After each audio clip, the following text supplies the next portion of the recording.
All right, good morning, good afternoon, everyone. Thank you for joining us on our first ESG webinar hosted by the GSMA. My name is Alix Jaguenot. I'm the head of external affairs at the GSMA. And for those who don't know us, GSMA, we are the global industry association representing mobile operators worldwide.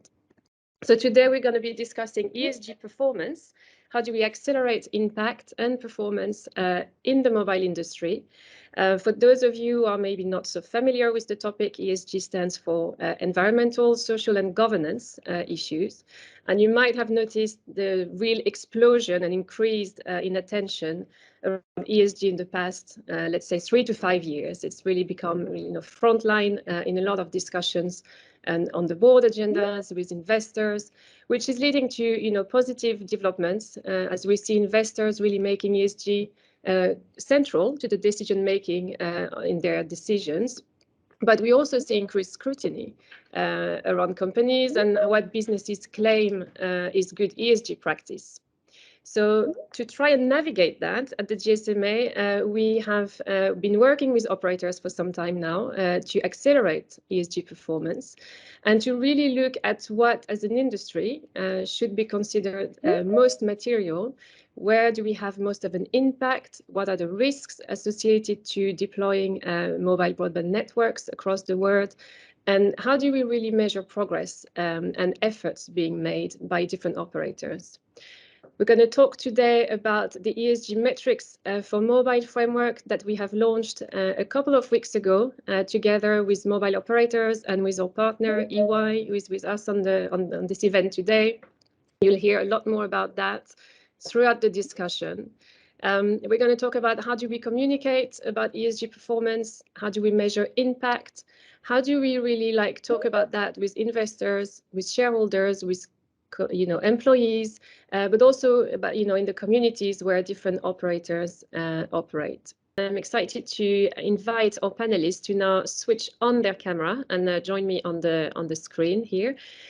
We have today with us Marina Madale, who's the General Manager of Sustainability and Shared Value at MTN, Tom Salisbury, Sustainable Business Manager at Vodafone.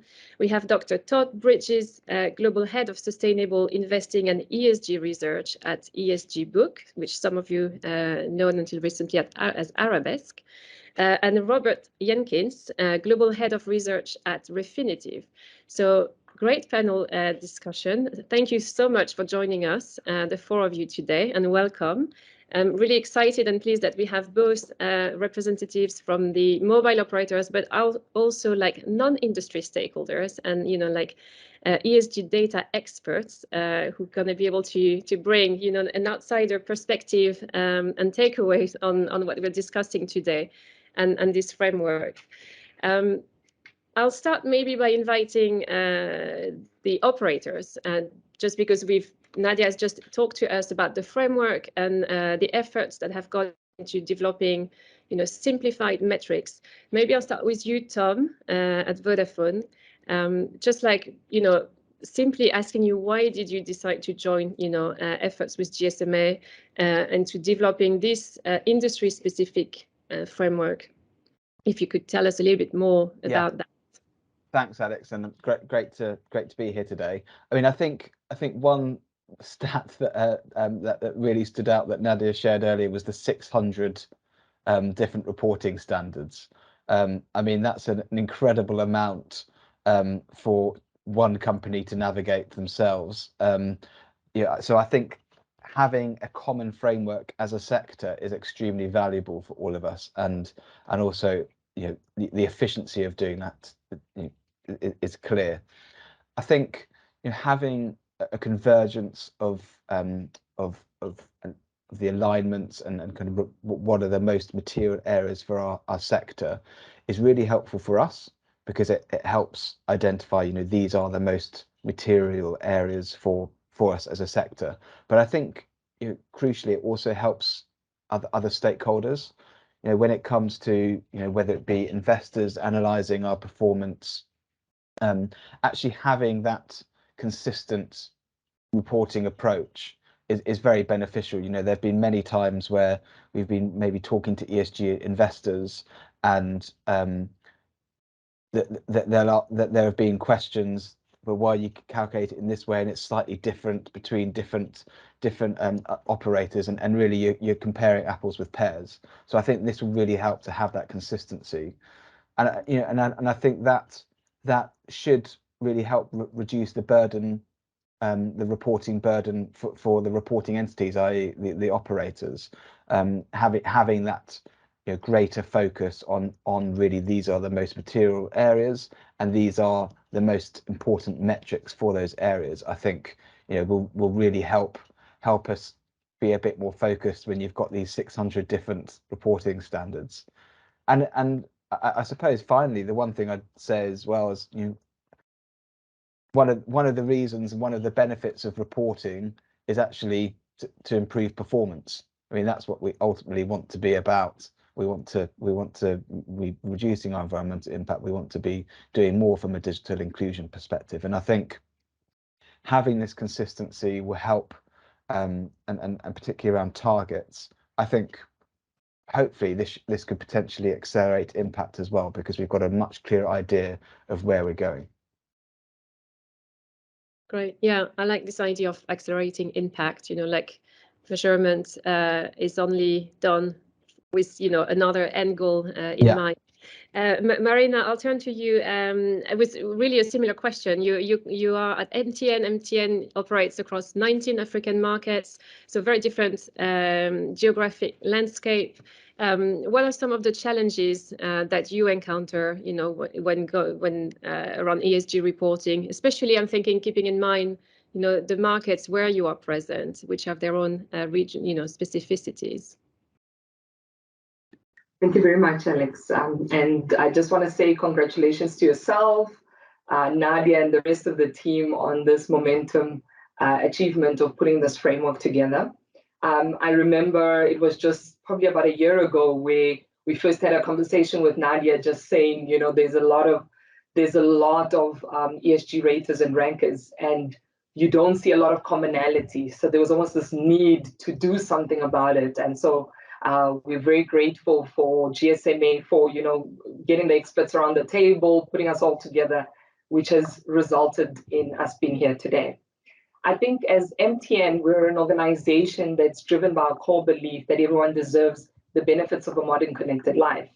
So what ultimately we're trying to drive is both digital and financial inclusion. The kind of markets we're in are ones that mobile adoption is very low, internet adoption is low, and so forth. And what you see is these emerging market realities. And most often than not, when you look at ESG rating agencies, there are some of them that do recognize the emerging market reality. There are others that don't.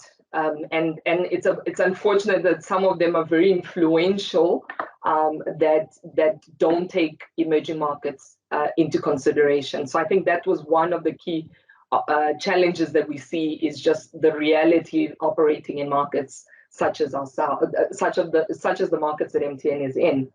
The other thing that we also picked up was that there's not a lot of ESG raters and rankers that particularly look at indicators or measure the essence of what the telecommunications and mobile sector does, which is ultimately digital financial inclusion. The only other sort of assessment we'd interacted with was WBA as an example. So there wasn't a lot. So when we engage with the investors, I've had numerous times where they say, okay, but your digital human rights, how does it compare to others? And so forth. So you can tell they're trying to, investors, shareholders, and other stakeholders are all trying to gain a knowledge of the sector. So there's a need to sort of provide that understanding. And I think this framework really does that extremely well, in not only linking to what is material, but also what would have the greatest impact and enable that comparability. Great, thank you, Marina. I'm going to turn to the non-operators on this call. Very keen to hear their perspective. Todd, you're at ESG Book. Your company is a leader in the field of data analytics. your products are used by financial organizations. So, I mean, what's your reaction to what you've just heard, and to seeing like an industry-specific layer of ESG reporting? Like, does that resonate with you? It sounds perfect, and for the last 5+ years, as sophistication and public and private entities around the world become aware of the increasing complexities of ESG and climate data and reporting requirements, it makes perfect sense. We need to be very cognizant of the reporting burden we're putting on the public and private entities in the world, and that's exactly what I think Tom and Marina are emphasizing. We all agree that these are quote unquote material, and we'd like to have the capital markets calibrated based on this data, but to overwhelm every public and private entity around the world is not the smartest way to move forward. So yes, it resonates perfectly. Companies need to have a much more control and understanding, and be able to communicate directly to markets what they're doing at a KPI digital data structure, right? And so yes, that is the emphasis of what has been asked of the market. Part of the project that we have been designing and building at ESG Book is maintaining a much broader set of 5,000 KPIs for all sustainable markets. But as Tom just shared, it's just too much, right? So, how do you make sense of that? How do you enable the corporations to be aware of all of the indicators? And then the GSMA and EY have done a fabulous job, I think, condensing it in collaboration with the WEF stakeholder metrics to get it to a manageable set of material metrics. So again, just opening full agreement, and I think we're all headed in the right direction. Great. And maybe if I can just like follow up on something you just said, like the fact that this work came from an industry, looking at what we deem to be most material, from an external perspective, is something that you think is fine. That the industry itself is like self-defining, if you want, a little bit like what we consider material. And do you think also maybe other industries in the future will follow suit and go into that direction as well? Yeah, no, I think it's mission critical for the industry and the actual designers and builders, or the operators in those industries, to know their business, to understand the material risk return drivers, in particular to sustainability and climate. There are, of course, industry-specific frameworks that I think Nadia did a fabulous job on. Some of the indicators are connected to the likes of SASB or GRI, which have industry-specific and some topic-level differentiation. But it's important for the operators and the standards bodies and kind of the industry groups to be in conversation, collaborations, right? We last thing we want is to have, not to be too political, but last thing we want is to have the European Commission come down heavy-handed without proper feedback on what types of sustainability data is required, right? And same with the US government. They're stepping into this space, and they're going to, but it's important for the companies and service providers and data analytics companies to help have that feedback loop into any future regulations in these spaces. And the industry group is setting the kind of innovation front of and collaboration. Great, thank you. Robert, you're global head of research at Refinitiv. Refinitiv is a global provider of financial markets data. You're part of the London Stock Exchange Group. In your engagement, with investors, I'm curious, what are the main ESG asks and the challenges that they're looking at, when they look to prioritize asset allocation? If you could talk a little bit more about that, and if you see, the benefits of an industry aligning behind a framework, helping to maybe address some of these challenges. So Robert, over to you. Sure, thank you, Alex. When you think about investing 101, right? What are the main challenges for asset allocation? It's finding that right balance of risk and return for your goals. It's finding the right kind of underlying investments across the asset class sleeves, and it's refraining from thinking that you can outsmart the market, particularly during times like right now, and holding on for the long term. But when you kind of layer ESG on top of those three kind of primary drivers, all those challenges become even trickier, right? So because you want to make sure that your value is being appropriately represented across all the asset classes in your portfolio.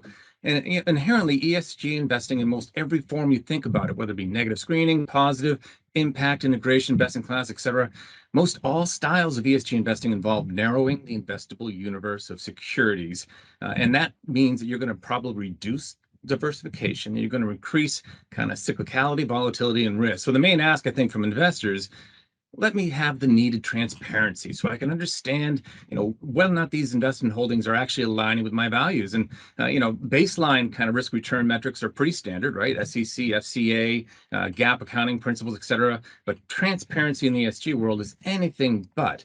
So we have analytics providers like ourselves, like Arabesque and ESG Broker, are being called upon to help investors and indeed even regulators really along this path of finding that transparency and bringing it to investors. But it's really a difficult thing to do with any sort of simple kind of common framework that you can apply across different industries. At the end of the day, any sort of rating or ranking framework requires an understanding of industry-specific materiality metrics. And it's those materiality metrics and the KPIs that drive them. They're at the heart of what we really need to kind of look from industry to industry. So will investors, see a benefit from this? As a relatively objective participant in the ESG analytics space, there's a double-edged sword, I think, to industry involvement in KPI materiality development. So on one hand, if left entirely up to companies, you tend to find some self-serving metrics emanating from certain companies. This is greenwashing, right? Particularly in climate-sensitive industries. On the other hand, and I've been a part of these kind of analyses before, you absolutely have to have involvement of subject matter experts in any such exercise. That you just can't do this work effectively without being a part of the industry and having firsthand insight across the various value chains of that company and that industry. So industry associations, I think, can be a great intermediary for this type of work, and particularly when you combine it with academia, who they kind of serve as a referee, right, to make sure that momentum doesn't start to shift to any kind of self-serving directions, and that the proper data and so forth are being introduced into the process. So I think overall, this is an excellent, I think, framework, and this is an excellent model for how others should go about developing industry-specific KPIs. Can I just add one comment on that? Because I think, a really good example that I've seen on that for our sector has been water. So water usage for some sectors. I was previously in FMCG sector, massive, one of the top sustainability areas to be focusing on, big water risk, scarcity. But for our sector, it's not a material environmental issue. Climate change, e-waste sit above that.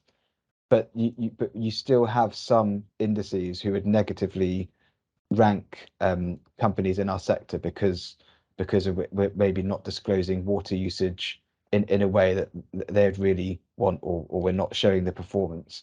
And I think there are things like that. I think that's a really good example of where having that sector specific approach is really important, and some issues just don't work. You can't just judge different sectors by the same standard. Yeah, agree. And I think that's exactly what, in our conversation at the GSMA with operators, and Marina, you also alluded to that at the beginning, right? It's like sometimes this feeling that there was not the right understanding, or of what really is material and the impact that the industry can have. This industry is also about bringing more people online, bringing in a safe way, in a trusted way. So that's why we looked at things like digital inclusion, for example, or digital integrity, which for other sectors will not be as relevant. So excellent. Well, Tom, I'll stay with you then, and I just wanted to ask you a little bit, because in this rise, around ESG data, the attention that we bring to it, companies are very familiar with, of course, financial metrics. And here we're looking at more, also impact metrics. So there's been more attention towards that, and companies respond to that in different ways. So, at Vodafone, I wonder, has that led to some changes in the way you decide and how you treat reporting requests that come your way, changes in the way decisions are being made within Vodafone, even the very top, the board, or the way you are structured as a company. Has that ESG momentum, if we can call it that way, impacted your company and the way you operate? Yeah, I mean, it's definitely momentum. I think momentum is a good word to use. I mean, I think the last, I'm sure everyone on the call will have been aware, the last couple of years particularly, there has been real momentum on the ESG agenda. And I think once you have these areas becoming more up, moving up the agenda, particularly from investors, they are becoming more financially material. And as things become more financially material, your finance function is obviously gets a lot more interested. And I think what's also clear is as these metrics become more important for our external stakeholders, that we really need to have the same rigor as we do for our financial metrics. And I think it's been too long that sort of ESG data, non-financial data, has almost been seen separate from financial data, and it hasn't been privy to the same controls, assurance, senior level oversight as our financial numbers. But I really see that changing, and I think at Vodafone, particularly, our finance function, driven from our CFO, is really starting to take much more ownership of our ESG data management. So, looking at how we're collecting the data, what are the different levels of controls we have. Our internal audit teams have been starting to look at ESG data for the first time over the last couple of years to really understand and build to the quality of that data, the governance of it as well. How our audit and risk committee, for example, one of our committees of the board, is becoming more interested in the accuracy of the data that we're putting into the annual report. So I think the stars are aligning in a sense, but I think it's been great to have because ultimately it's in the expertise in the organization when it comes to reporting is in finance. I mean, this is their bread and butter, to have to make sure that the business has got quality data that's collected in a timely way. So to start integrating that in for our ESG and sort of non-financial data it makes a lot of sense for us. But I think you obviously need that clear buy-in from finance to do that, and unfortunately our CFO has really kind of driven that. Right. Sorry, I'm just gonna, I see I've seen a couple of hands up, so I'm just gonna remind people in the audience, if you have a question, you can type it. There is a Q&A function at the top of the screen. If you type your question there, then we will see them here on our side. And if we've got time, we'll make sure we can answer a few questions at the end of the panel. All right, excellent. Let me go back to the panel. Robert, I'm going to come back to you. Staying on this topic of ESG data, which is, obviously growing and evolving, and as more companies report, you have it's also more automated, you have a breadth of data and consult, how, I'm also wondering, how is that impacting or maybe changing, the dialogue between companies and between investors, as we get more indices that are really become sophisticated. Is there still a role for dialogue and between investors and companies? How is that changing?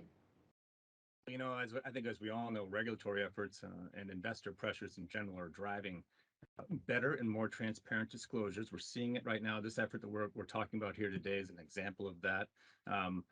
But despite, I think lately, and Tom referenced this, there's been a lot of momentum around ESG, but it's had a little bit of a hiccup, I think we've all seen over the past couple of months with what's going on in Ukraine and inflation and so forth. But I think in general, we're still going to see, once these economic shocks subside, we're going to see that momentum pick up again. There's very real ESG issues out there like climate change, et cetera. They're going to continue to be with us.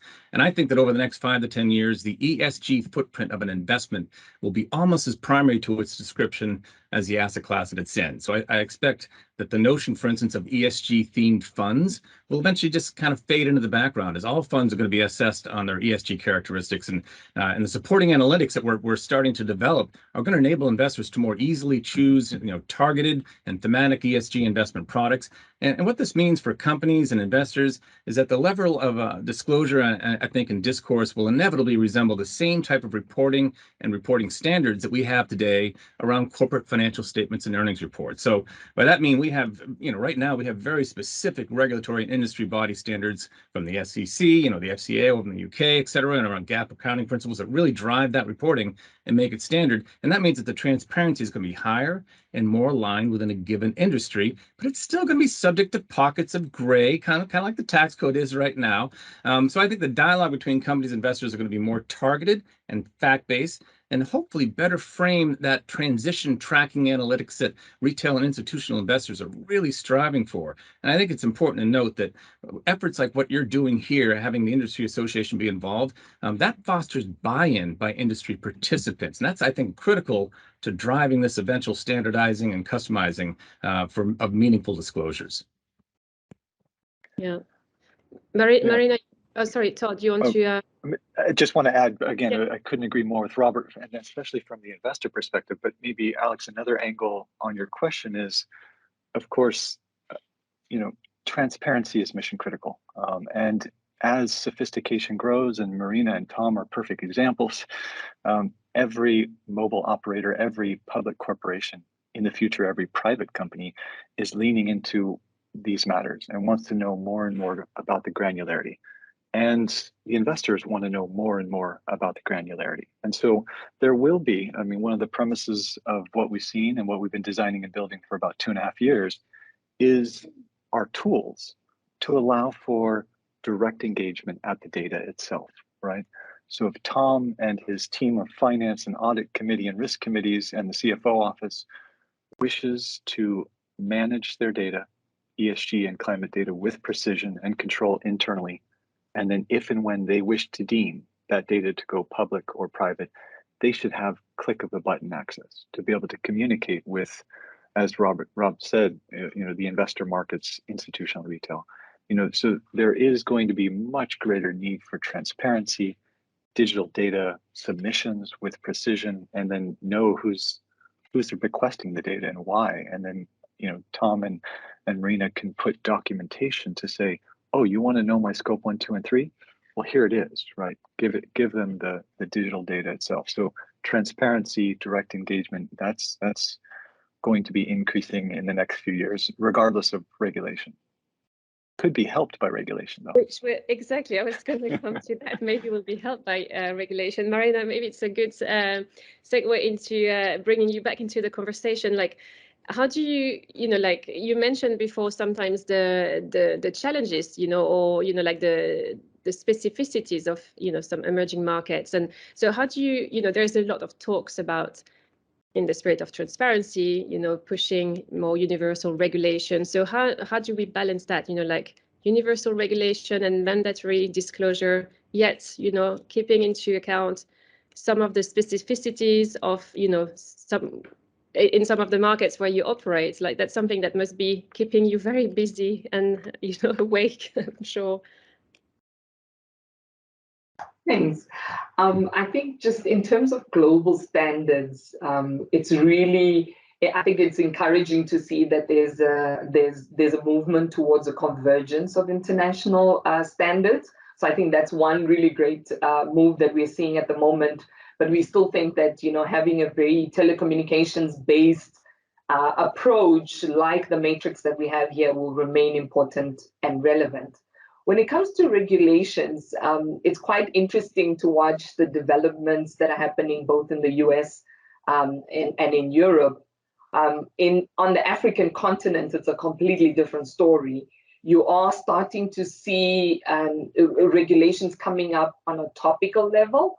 You'll see, like in South Africa, it's got the climate change bill that's coming up. They've got carbon tax and so forth. Nigeria is putting together framework around that. There's a lot of regulation coming up on e-waste and so forth. So I think at this stage, we're seeing it being more topical than much more at a, at a global reporting kind of level. So the movement is not so much around reporting, it's around how do you meet the needs of the African continent. If you look at climate change, we always say, yes, climate change is important, but for the continent, is it more around climate resilience as an example? So it's important to continuously look at the context and look at the evolution of the landscape going forward. Great. Okay, I'm gonna just have a look if we've got any questions on the chat. I don't see any just yet. So I'll carry on, but please type them if you have some. And that's probably an open question to the four of you, but also part of this exercise is obviously we want to be able, probably longer term, to show a correlation really between you're a high ESG performer as a company, and you link that to high financial returns, which is, we hear a lot about that in theory, but it's still difficult to really quantify it. So I'm keen to if any of you want to share your thoughts around how do we actually get there. There is obviously a time component, being able to track and measure over time. But any thoughts from anyone? I don't know, Robert, if you wanted to. And because, quite frankly, the data is still not so good for investment managers, a lot of the products, quite frankly, aren't very good either. And in terms of having a true ESG footprint, what you got really is a lot of tech and growth names in most of the major ESG products. They basically just focus on the top 5 holdings in the S&P 500. And so that means that they've done really well during that period of time when growth and tech were doing really well through 20 and 21 particularly. And they've done really badly so far in the first half of this year.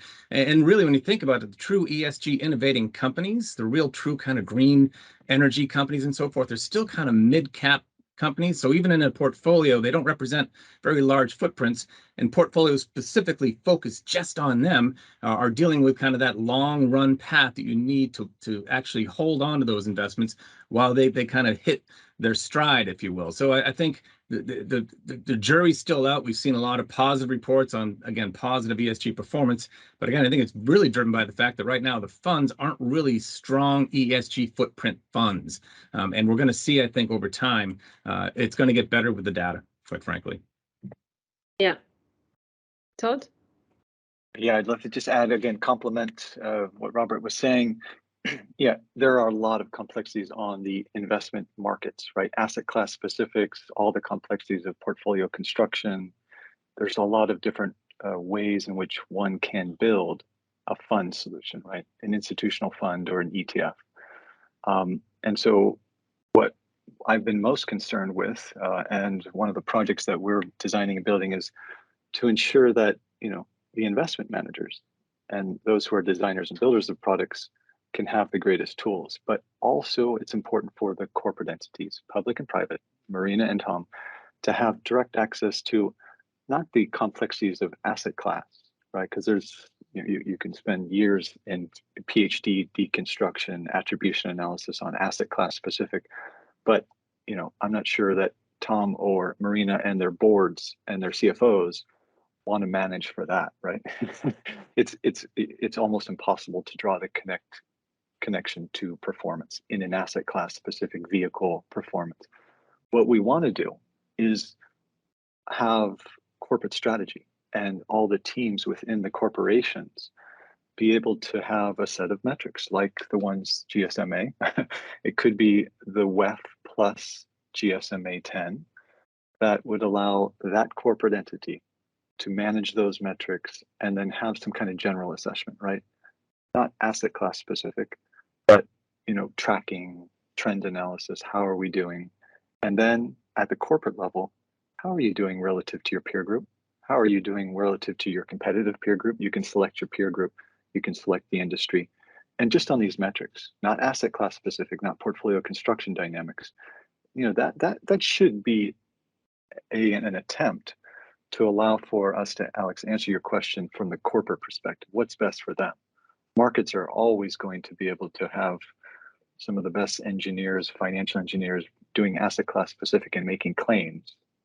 hopefully those claims are regulated, but the corporate entities need better precision control and tools.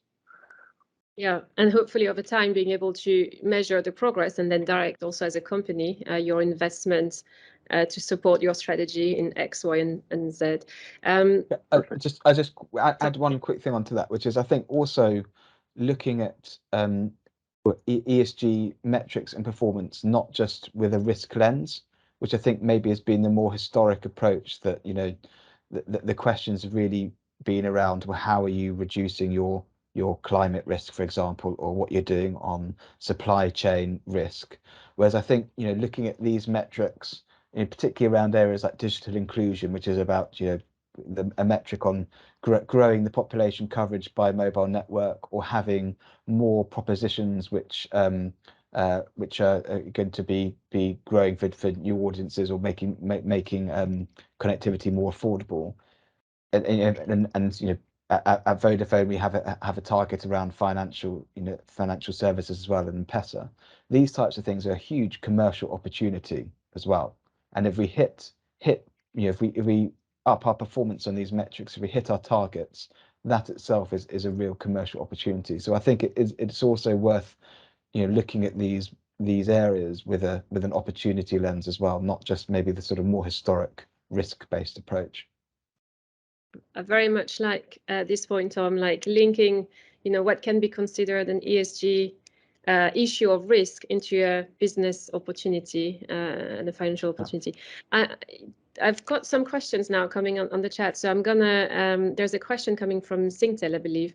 On a somewhat related note, besides ESG metrics and performance, are investors, so that's probably a question to you, Todd and Robert, are investors remotely interested in SDGs? I guess, you know, you can link SDGs into, it's a framework, you know, for ESG in a way, but is that something that comes in your discussions with investors and financial institutions? I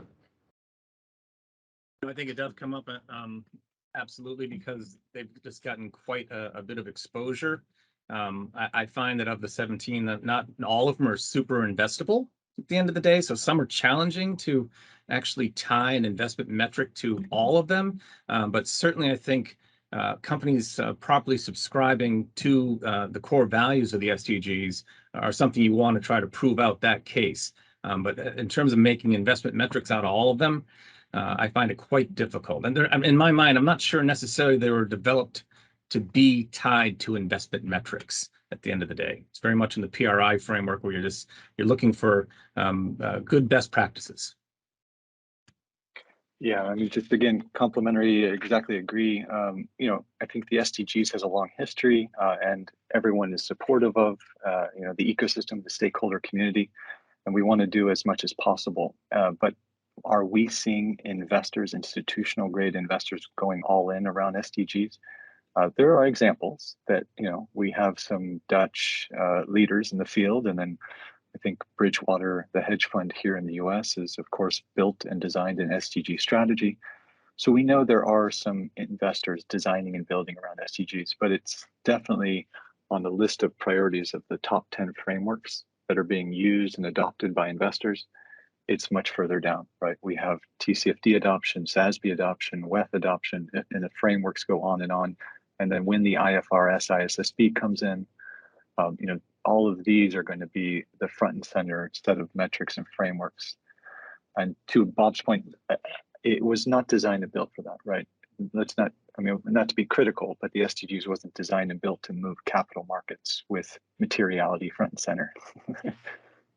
No. And Marina, do you want to comment on that? Yeah. I just wanted to add that I've actually seen some instances where we've been reached out to by certain, you know, investors, where they've actually asked us to break down our contribution towards each SDG in financial terms. So as I saw that, I was reflecting and saying, yeah, it may not be common, but could that be starting a new movement of saying, you know, what is the direct financial contribution that organizations are making towards the SDGs? But I fully agree with the colleagues that I think 17 SDGs, that is significant. And we've always been of the view that whilst you may touch on all of that, you probably have more severe impact and contribution around particular ones. I thought it was quite interesting that we're starting to see it. It may be very small scale at this stage, but who knows where the future lies. Yeah. And there are ways where you can link it, right? I mean, it's not, I agree, I think the SDGs were not developed as like financial metrics, but, you know, like if you talk about climate as one of the SDGs, then you can link it to an existing metrics framework and maybe find a way to show the correlation there. I'll take one last question and then we're going to come just at the end of the event. But it's a question maybe for you, Marina and Tom, like as which is coming from a smaller operator with which would be at a less mature stage on its sustainability journey. How would the experienced operators, so we'll go with you, MTN and Vodafone, recommend to approach reporting? So would you go straight to like these like 10 KPIs that we've developed, which are industry specific, or you start with developing, for example, GRI, Salisbury metrics, and then build on from that? How have you approached that in your company? Marina, maybe you want to go first. Yeah. So I think the key thing is to undertake a materiality process first. And that's why, I mean, even in the working group on the GSMA this past week, we were talking about the importance of materiality. So you can always use the basis that GSMA has developed on the sector-specific materiality, determine what's important first to your organization, the priorities, and then start looking and say, okay, what are the key performance areas and how do we report against that? Like the two gentlemen have said, both Robert and Todd, the key is transparency and disclosing as much as you can, because ultimately that is what will differentiate you. And I think there's innovative ways of reporting. You don't always have to take like a report approach. You can look at, you know, matrices, fact book, you can use your website and so forth. When you engage with a lot of the ESG raters and rankers, they take all of that into consideration. So think innovatively and then just be driven by this very clear materiality process of what's important, where's the greatest impact and contribution that you're having as an organization. Thanks, Marina. Tom, you want to? I mean, I suppose I'd also just say I think these KPIs would give you a very strong foundation from where to start. So I would, because you know, depending on your context, but actually once you've done your materiality assessment, it will probably still be quite aligned, broadly aligned to actually these 10 KPIs. So if you rather than sort of diving straight into GRI, I'd recommend at least starting with these key ones, and then building from there, because you know, I completely agree.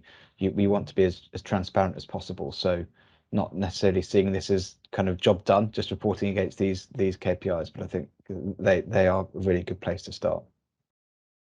Great, excellent. Well, I think we're just on the hour, so we'll stop there. I'd like to, you know, thank you very much again, Todd, Robert, Marina, Tom, for joining us for this panel. Very interesting to have your thoughts on this topic. You know, I'm reminding that we have this consultation open until the end of September. You can find the white paper, the metrics, on the GSMA website. Feel free to reach out to us as well and to, you know, send comments on this work. We'll be looking to bring, you know, more dialogue such as this one in the autumn, and organize more webinars to bring different, to really like enrich the dialogue. It's the start of a journey. And as we heard, you know, transparency is key. Data is necessary to be comparable and to track progress. And ultimately, what we want is to drive impact. There's no point reporting just for the sake of reporting.